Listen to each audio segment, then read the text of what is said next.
What's up mga kumare kong tigang? O kumusta po kayo? Nako, ngayon po ha mga kumare kong tigang ay full moon na naman. Kaya ngayon po ay meron tayong i-share sa inyo isang gabay. Isang ritualan na naman ha mga kumare kong tigang na magagamit nyo po na pangontra kung kayo po ha mga kumare kong tigang ay namumroblema pa rin hanggang ngayon sa inyo po mga pagkakautang.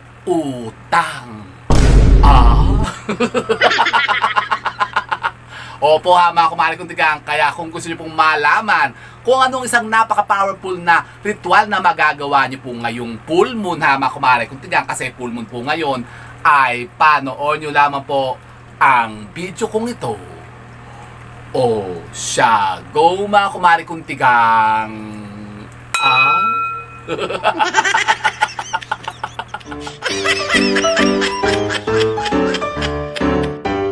So yun na nga po ha mga kumare kong tigang, isang mapagpalang araw naman po sa inyong lahat. At ngayon nga po for today's video ha mga kumare kong tigang, isa naman pong gabay ang ating ibabahagi sa inyo. Kasi for today's video po ha mga kumare kong tigang ay dako, gagawa tayo ng isang pangmalakasan at napaka-epektibong full moon ritual na kokontra sa mga pinoproblema po ninyo. Problema saan? Problema po sa inyong mga pagkakautang. Utang, opo, usapang utang naman po tayo ngayon ha mga kumare kong tigang. Kasi kayo po ba ha mga kumare kong tigang, hindi pa rin baga nakakabayad ng mga pagkakautang po ninyo? Kayo po bagay lubog na lubog pa rin baga sa mga utang na yan?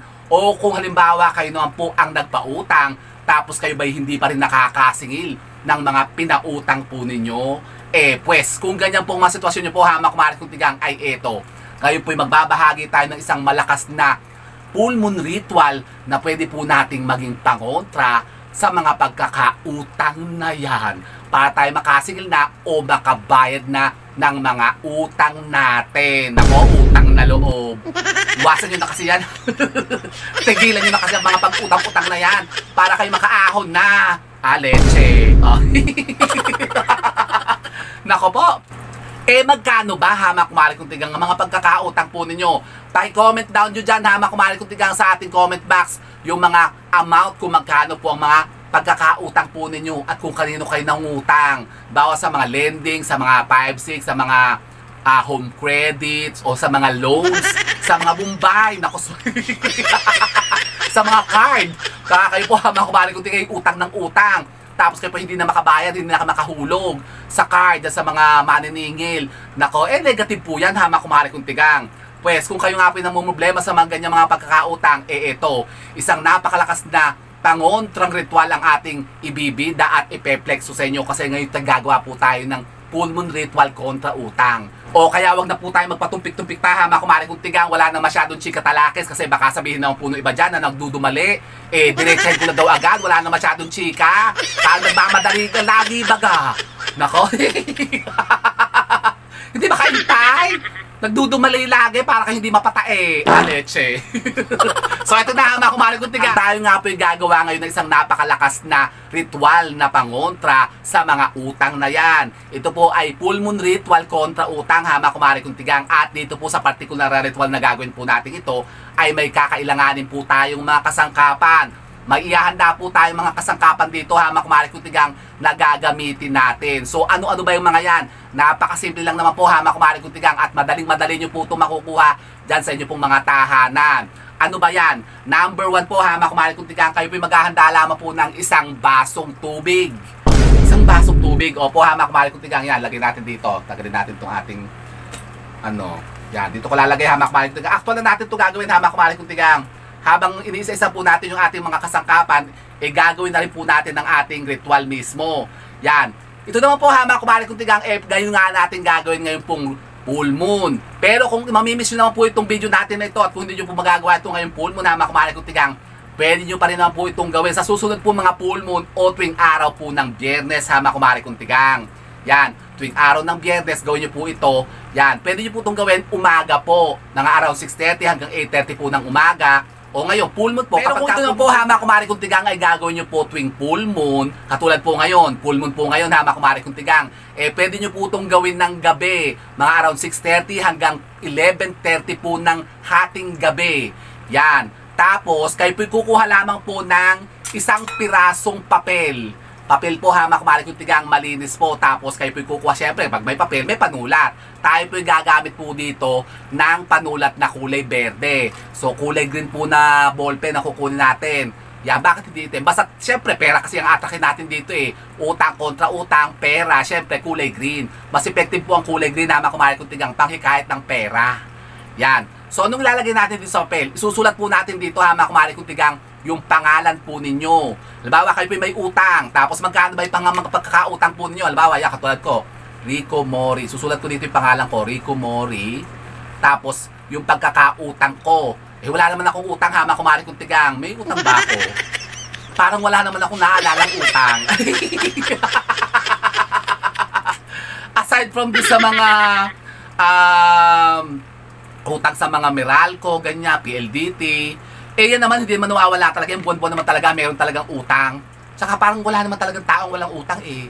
Kasi tayo, syempre, yung mga ginagamit natin sa araw-araw, binabayaran natin yan. So, utang din yun. O, di ba ga? Wala naman kasi pre ngayon eh. Lahat kailangan natin bayaran. Pero yung mga utang na malaking utang, halimbawa ng mga loans, sa mga home credits, yung mga sa lending, yung mga sa Bombay, mga 5-6, wala akong utang na ganun. Oh. Pero halimbawa, meron tayong yun nga, utang. Susulat nyo po dyan kung magkano yung utang po ninyo. Halimbawa, magkano bang inutang po ninyo? Halimbawa, 500,000. Nako, 500,000. O halimbawa, kayo na lang po yung may mga pautang. Gusto nyo makasingil. Yan, ganito po ang gagawin po ninyo. Isusulat nyo po dyan yung pangalan po ninyo. Tapos amount nung magkano po yung mga pagkakautang po ninyo o yung mga sisigilin po ninyo. Kapag kayo naman po maniningil, isusulat nyo lang po sa ilalim ha, mga kumari kong tigang, yung pangalan ng mga taong umutang sa inyo. Pero kung kayo naman po yung magbabayad, susulat nyo naman po dyan sa ilalim ha, mga kumari kong tigang, yung mga pinagkakautangan naman ninyo. Halimbawa, lending. Lagay nyo, lending. Ano bang lending? Yung sikap, ganyan. Meron ba yung lending na sikap? Yan, halimbawa, sikap, ganun. Tapos, yan, ganyan po, lalagay nyo ha, mga kumari. Ito yung pangalan ng tao na pinagkakautangan nyo o yung company na pinagkakautangan nyo. Halimbawa, may loan kayo sa BPI o sa BDO, ganyan, sa China Bank. Susulot nyo dyan. Tapos, susulat nyo itong isang napaka-powerful na spell na ito ha, mga kumari kong tigang, na talagang napaka-epektibong naman pong panghikayat ng positive energy para kayo po ay makasettle na ng inyong pong mga utang na yan. Ano yan? Ang orasyon na asurakal. Asurakal. O po, ganito pagsulat ha, mga kumari kong tigang. Ilalagay ko po dyan sa screen. Ganito po, asurakal. O, ayan. Asurakal ha, mga kumari kong tigang. Ito pong asurakal na ito, itong orasyon na ito ha, mga kumari kong tigang, ay uusalin labon po natin ha, mga kumari kong tigang, ng 21 times habang ito po yung ginagawa po natin, ang ritual na ito.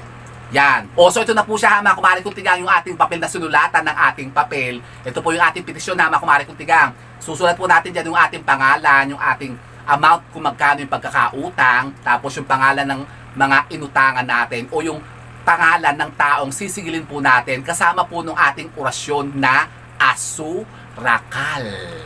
Yan, asurakal ha, mga kumari kong tigang. Pagkatapos, yung salitang yan ha, mga kumari kong tigang, yung orasyon ng asurakal na yan ay 21 times yung pong uulit-uliting ibubulong dito sa papel ha, mga kumari kong tigang, sa pangalan ng tao na sisigilin po ninyo o yung gusto nyo pong bayaran. Halimbawa, ikaw, BDO, asurakal, asurakal, asurakal, asurakal, asurakal, asurakal, asurakal, asurakal, asurakal, asurakal, asurakal, asurakal, asurakal.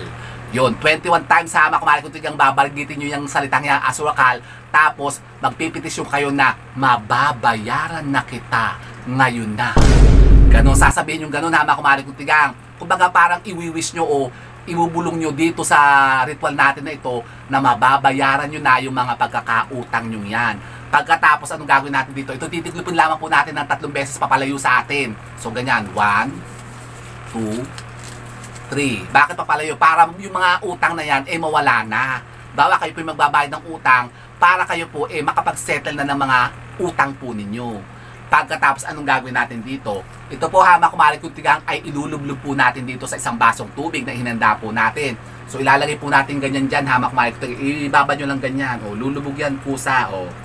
Pagkatapos po mga kumari kong tigang ay may isasangkap pa po tayo dito. Dalawang napaka-powerful po na sangkap na talagang napaka-epektibo naman pong makahikayat ng mga positibong enerhiya na yun na nga magsesettle ng ating mga pagkakautang na yan para tayo makabayad na o makasingil na ng mga utang na yan. Talaga ba? Ano yan? Ang ating pong cinnamon powder at ang ating asukal. Asukal, opo. Ito po ang isasangkap natin dito sa tubig ha, mga kumari kong tigang, kasama po nung ating orasyon, yung ating petisyon sa papel. Yan, tayo po maglalagay po dito ng, kainaman lang naman po, hindi po sobrang dami yan. Ito po ang cinnamon powder ha, mga kumari kong tigang. Ito po yung may nabibili po sa palengke. Yan, tinan nyo, 10 piso lang ang bili ko dyan. Cinnamon po yan, cinnamon powder. Nasaan yung gunting? Nasa naman yung mga materialis ko dito. Ready eh? Yan. Pasensya na po ha, mga kumari kong tigang. So ito po, maglalagay lang po tayo ng kainaman pong dami po ng ating cinnamon powder. Hindi man po sobrang dami ha, mga kumari kong tigang. Tansyahin nyo na lang po. Pero ang ating asukal po ha, mga kumari kong tigang, isang kutsarang asukal po ang ilalagay natin. Kahit po siguro mga kalahating kutsara pong cinnamon powder ilalagay natin dito. Yan. So ganyan lang po Ganyan kadami. Para siyang chocolate tayong bango Ang bango ng cinnamon powder. So ito po ha, mga kumari kong tigang, ay isasangkap po natin dito. Yan, ganyan karami pong cinnamon powder. Ilalagay natin sa ibabaw po ng ating petisyon o yung ating papel na sinulatan. Ganun lang po ha, mga kumari kong tigang. Pagkatapos po ay kunin na po natin ang ating asukal. Asukal? Anong klaseng asukal? Kahit anong klaseng asukal po ha, mga kumari kong tigang. Pwede po yung mga maskubado, pwede yung asukal na kulay brown, yung didi o itong puti, yung yung pure. Pure? Opo, puti, syempre pure. Ang bango din ng asukal ha, mga kumari kong tigang. Isang kutsarang asukal lang po ang gagamitin natin dito ha, mga kumari kong tigang. Ganyan karami isang kutsara So ayan, ganyan. Pagkatapos ito po ilalagay din po natin dito. Ibubuhos natin ganyan sa ibabaw ng ating ritual. Hindi natin haluin ha, mga kumari kong tigang. Hayaan nyo lang siyang ganyan. Yan po ay kusang hahalo yan. Tignan nyo, yun kusang bumabaksak yung asukal natin sa baba. Mahalo na siya. Kasama yung ating cinnamon. Diba? So, anong gagawin natin dito?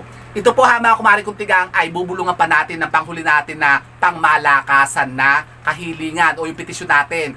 Yan. Uulitin po natin ha, mga kumari kong tigang, yung ating petisyon dito. Halimbawa, yun nga, sasabihin nyo sa kanya na, ikaw, tulungan mo ako na mabayaran ko na ang mga pagkakautang ko. Ganyan, sabihin nyo. Ibulong nyo sa kanya. Dapat po ha, mga kumari kong tigang, pagka kayo hihiling dito, pag magpipetisyon kayo, dapat po itaimtim talaga kayong mananalangin. Yan, uutusan nyo siya ha, mga kumari kong tigang, na sabihin nyo sa kanya, ikaw, tulungan mo ako na mabayaran ko ng lahat ng mga pagkakautang ko o makasigil na ako sa mga pautang ko sa mga taong mga balasubas na hindi nagbabayad. Leche. Kasama yung leche. Hindi ba makumari kong tigang? Basta kailangan po taimtim yung pananalangin po ninyo. Huwag kayong magsasama ng leche. Expression ko lang po yun, mga kumari kong tigang.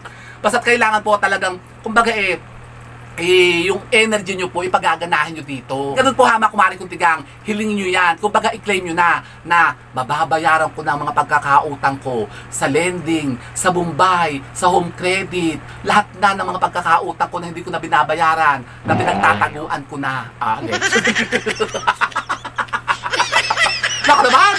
Magbayad na kayo ng utang nyo ha, mga kumari kong tigang, para kayo makaahon na. Ganun po ha, mga kumari kong tigang, ibubulong nyo siya dito, i-claim nyo yan na siya ay gagana talaga. Pagkatapos, anong gagawin natin dito? Kung ito nga po ha, mga kumari kong tigang, gagawin po natin ng full moon, gabi po. Kapag may buwan pong ganyan, ito po ay ibibilad lamang po natin at pasisinagan lamang po natin sa sinag ng buwan. Mga 15 to 30 minutes po ha, mga kumari kong tigang, hayaan nyo lamang siyang maunuot dyan. Pwede nyo siya ilagay sa labas. Pero dapat po ha, mga kumari kong tigang, hindi siya mauulanan, mababasa ng ulan, o yung sisinagan ng yung pagsikat ng araw. Kailangan po after 30 minutes, tanggalin nyo na siya, ipasok nyo na, pagkataposan po natin siya ilalagay. Ito po ilalagay lamang po natin sa harap po ng ating main door. Maglagay kayo ng isang patungan dyan, o bangko, o isang lamisita, ilagay nyo po sa bandang gilid po ng inyong pong mga main door para kumbaga yung halimuyak at aroma po ng cinnamon at asukal ay aakitin yan yung mga positibong enerhiya para kayo po ay magkaroon na ng pambayad sa mga utang po ninyo o para masingil na yung mga nangutang sa inyong mga balasubas. Allergy talaga. Ganon na, mga kumari kong tigang. At hanggang kailan naman natin siya ilalagay dyan sa harapan ng ating pintuan? 7 araw po ha, mga kumare kong tigang. Mula ngayong pool mo, halimbawa, ginawa nyo po ito ng Biyernes, bibilang lamang po kayo ng 7 araw. Pagkatapos, kunin nyo siya. At anong gagawin natin? Ito po yung i-dispose po natin. Pwede po natin itong ibuho sa ating mga CR. Yan, sa toilet bowl natin. O kaya pwede rin po sa mga tubig na umaagos papalayo sa atin. Yan. O pwede rin po ito po sa mga halaman, idilig nyo po sa halaman po ninyo. O, ganun lang po ha, mga kumare kong tigang. Tapos, makikita nyo, after 7 days, o bago mag 7 days ha, mga kumare kong tigang, basta't kayo po talagang time team po dito ang pagpetisyon po ninyo. Nako, gagana yan ha, mga kumare kong tigang, at magmamanifest po yan. Kasi subok ko na po ito ha, mga kumare kong tigang. Ang power po ng cinnamon at asukal. Nako, lalong-lalo na po yung mga asukal at yung cinnamon na sinusunog sa apoy. Napakabango niyan ha, mga kumare kong tigang. Napaka-epektibo niyang panghalina at pang-akit ng mga sinasabing positive energy. Lalong-lalo na po kung kayo po'y nangangailangan ng mabilisan na kaperahan. Opo ha, mga kumare kong tigang. Kaya subukan nyo po ito. Napakasimple lang po. Kaya kayo po'y laging mag-imbak dyan ng mga cinnamon. Yan, katulad po ito, napakamura ha. 10 piso lang ang bili ko dito. Pero meron din po namang mga tinda dyan ng mga ganito, yung cinnamon stick. Yan, ginagamit din po natin to. Tapos ito, dito ha, napaka-effective din po itong pampapayat. Pampasexy baga. Ang gagawin nyo lang, kayo po yung magpakulo ng 2 pirasong stick na ganito, ng cinnamon stick. Tapos lagyan nyo yan ng 7 pirasong kalamansi. Yan ang laklakin nyo. Sa 1 litrong tubig, pakuluan nyo yan. Tapos yan ang gagawin yung tubig. Makikita nyo, ilang araw lang, yung para magtatae kayo. Para lalabas lahat yung mga cholesterol nyo, yung mga taba-taba din sa katawan nyo. Talaga ba? Opo. Ginagawa ko to ha, mga kumare ko. Kaya tinan nyo, hindi ako nagtatataba, yan. 2 ganito lang gagawin po nyo. Pakulan nyo sa 1 litrong tubig. Tapos lagyan nyo ng 7 pirasong kalamansi. Pipigaan nyo. Huwag nyo nalalagyan na asukal. Masarap to. Napakasarap. Ang bango Tapos ito pong powder naman. Napaka murang-mura, 10 piso. Ang isang ganito ata, isang stick ay 10 piso din sa palengke minabili. Pero ako po pag bumibili na yun ng ganito nakapak na. Marami kayo mabibilan sa online. Meron din po, mag-order na lang po kayo ng mga cinnamon stick o cinnamon powder. Yung nakabote-bote na. Para hindi na kayo patingi-tingi. Tapos gawin nyo po ito. Yan, napakabisa po nyo, napaka-epektibo po nitong ritual ha, mga kumare kong tigang.